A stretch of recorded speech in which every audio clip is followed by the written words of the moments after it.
Wolf মানে একটি নেকড়ে, একটি পাওয়ারফুল নেম, একটি পাওয়ারফুল ক্যারেক্টার আর একটি পাওয়ারফুল অ্যাটিটিউড।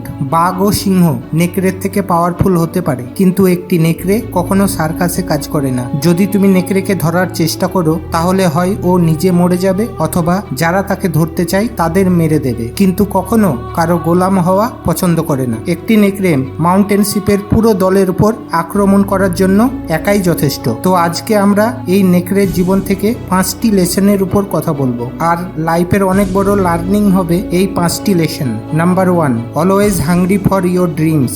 বলা হয় পাহাড়ের টপে থাকা নেকড়ে এতটা ক্ষুধার্ত হয় না যতটা পাহাড় চড়ে উপরে ওঠা নেকড়ে হয়। সর্বদা পাহাড়ে চড়ে ওঠা নেকড়ের মতো হও, কেননা ওর মধ্যে খিদে বেশি থাকে। সর্বদা ক্ষুধার্ত থাকে নিজেকে আরো ভালো বানানোর জন্য। এটা থেকে আমরা এই শিক্ষা নিতে পারি, সর্বদা ক্ষুধার্ত থাকো, ক্ষুধার্ত থাকো নিজেকে ভালো বানানোর জন্য, ক্ষুধার্ত থাকো নিজের গোল, নিজের ড্রিমকে অ্যাচিভ করার জন্য।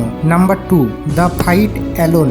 যখন একটি নেকড়েকে ওনার বন্ধু, ওনার ফ্যামিলি সবাই একা ছেড়ে দেয়, তখনও সে গিভ আপ করে না, একলাই লড়তে থাকে, একলাই শিকার করতে থাকে। এটা থেকে আমরা এই শিক্ষা নিতে পারি যে জীবনে যদি একলা হয়ে যাও, তোমার বন্ধু, তোমার আত্মীয় স্বজন তোমার সঙ্গ না দেয়, তাহলে কখনো গিভ আপ করবে না। গিভ আপ করার আগে একলাই লড়তে থাকো একটি নেকড়ের মতো। নাম্বার 3, ওয়ার্ক লাইক এ হেল। নেকড়ে যখন শিকারের জন্য বের হয় তখন সে 1 দিন, 2 দিন, 3 দিন, 4 দিন, কখনো কখনো 10 দিন পর্যন্ত কোনো শিকার পায় না। তবুও নেকড়ে শিকার খোঁজা বন্ধ করে দেয় না, বরং নিজেকে আরো পুশ করতে থাকে। আর ফাইনালি সে 11 দিনের দিন গিয়ে কোনো শিকার পায়। মানে তুমি তোমার কাজে একবার নয়, বারবার ফেল হবে, বারবার হারের সম্মুখীন হবে, তবুও হার মানবে না, আর নিজের কাজের উপর আরো পাগলের মতো মেহনত করা শুরু করে দাও। আর শেষে গিয়ে একদিন না একদিন এমন আসবে যেদিন তোমার স্বপ্ন বাস্তবে পূরণ হবে। Number 4, be freedom. যদি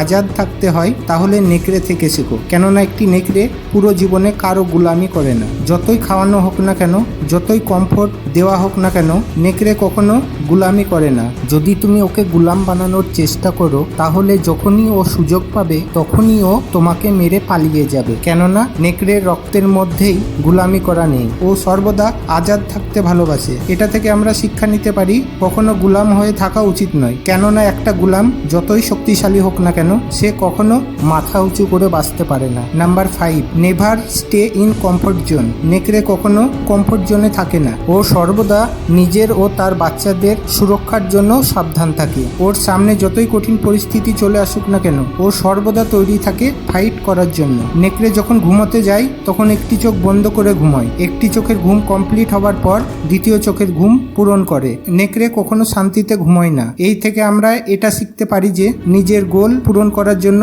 সর্বদা অ্যাক্টিভ থাকতে হবে, আর কখনো কমফোর্ট জোনে থাকা উচিত নয়, কেননা যত আমরা কমফোর্ট জোনে থাকবো ততই আমাদের জীবন আনকমফোর্টেবল হয়ে যাবে। তো বন্ধুরা, এই ছিল নেকড়ের পাওয়ারফুল 5টি lesson. Number 1, always hungry for your dreams. Number 2, the fight alone. Number 3, work like a hell. Number 4, be freedom. Number 5, never stay in comfort zone.